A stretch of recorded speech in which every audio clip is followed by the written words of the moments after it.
Pasti update hari ini bersama saya Christine Elsada. Kita akan membahas mengenai pentingnya memilah sampah dari rumah. Di tahun 2030 mendatang, bumi akan dibanjiri oleh sampah. Prediksi sebanyak 111 juta ton sampah akan ditampung oleh planet tempat kita tinggal. Mengapa angkanya bisa sebanyak itu? Adanya jumlah sampah sebanyak itu adalah tidak lain dampak dari kebijakan larangan impor Tiongkok. Negara tirai bambu tersebut sejak Januari 2018 secara resmi menghentikan impor sampah ke dalam negerinya. Dampaknya, negara-negara yang sebelumnya mengirimkan sampahnya ke Tiongkok harus memikirkan ulang bagaimana cara pengolahan sampah di negaranya masing-masing, termasuk di Indonesia. Di Indonesia sendiri terdapat sekitar 500 tempat pembuangan akhir atau TPA. Namun, dari sebanyaknya TPA tersebut, sebagian besar masih menggunakan sistem open dumping, yakni sampah dibuang begitu saja tanpa melalui proses pengolahan. Hal tersebut secara perlahan akan menjadi bahaya laten bernama bom waktu. Secara logika bahwa suatu barang atau benda sedikit demi sedikit jika ditumpuk atau dikumpulkan tentu menjadi semakin banyak dan membeludak. Maka untuk mengantisipasi bom waktu itu sangat perlu penanganan dan pengolahan sampah sampai purna. Hal apa saja yang bisa kita lakukan untuk menangani hal tersebut? Yang pertama, mulai memilah sampah. Salah satu langkah sederhana untuk ikut serta menanggulangi bahaya laten sampah adalah dengan memilah sampah mulai dari rumah.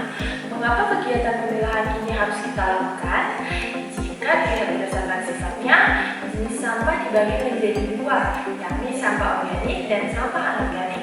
Sampah organik merupakan sampah yang dapat diurai kembali. Contoh dari jenis sampah organik seperti daun-daunan, ranting pohon, sisa sayur-sayuran, dan lain sebagainya. Sedangkan untuk sampah anorganik adalah sampah yang tidak bisa diurai kembali. Contoh dari jenis sampah anorganik seperti plastik, botol minuman, kaleng, dan lain-lainnya lagi.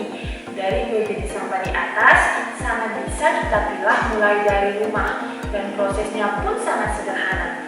Tujuan adanya pemilahan ini tentu akan bermanfaat saat pembuangan sampah, bahwa sampah yang sudah dipilah tentu akan dikelompokkan berdasarkan jenisnya. Selain mempermudah para transporter saat mengambil sampah, kegiatan memilah dari rumah juga turut serta mengubah perilaku kita dalam menjaga lingkungan. Seperti misalnya pemilahan antara sampah sisa makanan dan sampah kertas atau kardus. Jika jenis-jenis sampah tersebut dicampur menjadi satu, tentu tidak akan menguntungkan bagi sampah kertas. Padahal sampah kertas masih bisa untuk didaur ulang.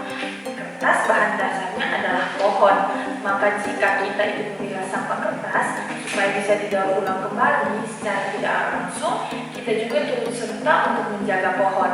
Yang kedua, pengolahan sampah purna.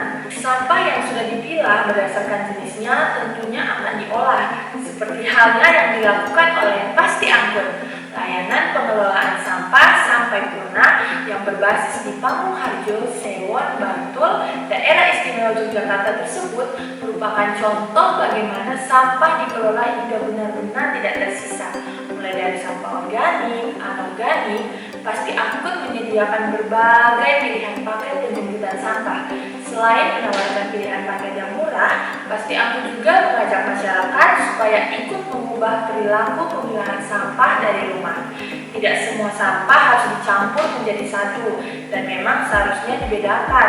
Sampah yang sudah dibedakan dan dikumpulkan pun akan segera diproses untuk didaur ulang. Mari menjaga lingkungan dengan memilah sampah sejak dari rumah.